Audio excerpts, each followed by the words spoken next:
شادی سے ایک دن پہلے شہزادی اپنے باغ میں ٹہل رہی تھی کہ اچانک شہزادی کی نظر گلاب کے پھولوں پر پڑی جس پر شبنم کے قطرے چمک رہے تھے۔ شہزادی بھاگتی ہوئی بادشاہ کے پاس آئی اور کہا کہ میں اپنی شادی پر شبنم کے قطروں سے بنا تاج پہنوں گی۔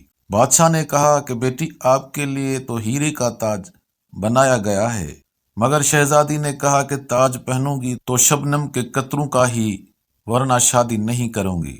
بادشاہ شہزادی کے اس ضد سے کافی پریشان ہوا، کیونکہ بادشاہ نے پورے ملک میں شادی کے دعوت نامے دے دیے تھے۔ بادشاہ نے فوری طور پر ملک بھر کے سونار بلوائے اور کہا کہ مجھے شہزادی کے لیے شبنم کے قطروں کا تاج بنا کے دو۔ سوناروں نے کہا، اے بادشاہ سلامت، یہ تو ناممکن سی بات ہے، مگر بادشاہ نے کچھ نہ سنا۔ ایک بوڑھے سونار نے کہا کہ میں شہزادی کے لیے تاج بناؤں گا، اور وہ بھی شبنم کے قطروں کا تاج ہوگا۔ بادشاہ بہت خوش ہوا کہ اب شہزادی شادی کے لیے رضامند ہو جائے گی۔ بوڑھا سونار شہزادی کے کمرے میں آیا اور شہزادی سے کہا، کیا آپ کو شبنم کے قطروں کا تاج چاہیے؟ شہزادی نے خوشی سے کہا، جی مجھے شبنم کے قطروں سے بنا ہوا تاج ہی چاہیے۔ سونار نے کہا، آپ میرے ساتھ باغ میں آئیں اور اپنی پسند کے قطرے چن کر دیں تاکہ آپ کے پسند کا سب سے بہترین تاج بن سکے۔ شہزادی جس قطرے کو بھی پسند کر کے ہاتھ لگاتی تو وہ ہاتھ پر پانی پانی ہو جاتا۔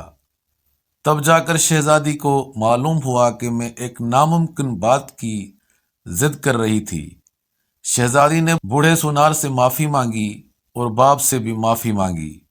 بادشاہ نے شہزادی کے سر پر پیار سے ہاتھ پھیرا اور ہیرے کا تاج پہنا کر کہا، کبھی کبھی ہم جس چیز سے دل لگا لیتے ہیں وہ بہت عارضی اور ناپید ہوتی ہے، جبکہ اس سے کئی درجے بہترین چیز کو ہم نظر انداز کر رہے ہوتے ہیں۔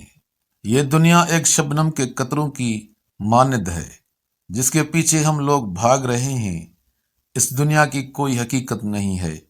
یہ دنیا ایک دن فنا ہونے والی چیز ہے، مگر وہ ہیرے کا تاج جو اس شبنم کے قطروں سے کہیں زیادہ قیمتی ہے، اس کو ہم نظر انداز کر رہے ہیں۔ معزز ناظرین، دیکھنے اور سننے کا بہت بہت شکریہ۔ دعاؤں میں یاد رکھیں، ہوشیار رہیں۔ اللہ حافظ۔